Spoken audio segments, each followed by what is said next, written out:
Hi guitar lovers, for today's video I'm giving you a lesson about a guitar chord. So I have so many lessons about a guitar chord, but from this time I'm giving you a tutorial about C major again, also C guitar chord. So before we start, I hope you are subscribed to my channel Axki TV Guitar Lovers. So and then Facebook Suriaco Garcia.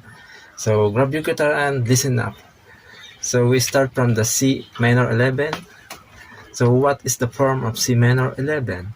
C minor 11 is the shape of C minor 11. You can see in the screen. This is the C minor 11.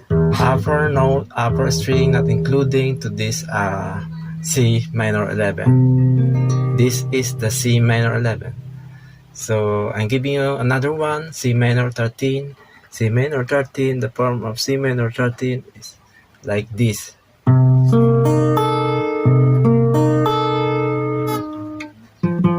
This chord or D string, not including to this shape, considered as muted. This is C minor 13. So let's now proceed to C minor major 7. This is the C minor major 7, the shape of C minor major 7.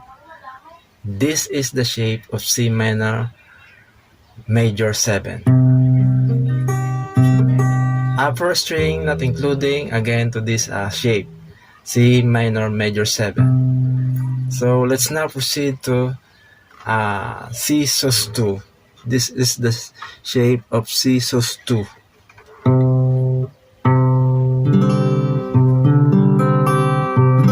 Upper string considered as mute, C sus2. This is C sus2.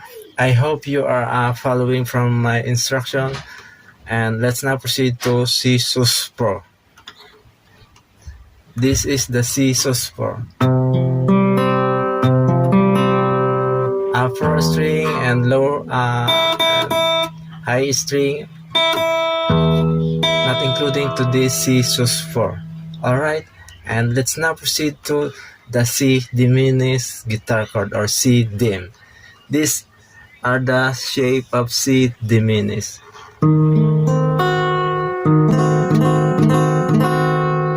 Upper string, not including to this shape, C diminished guitar chord.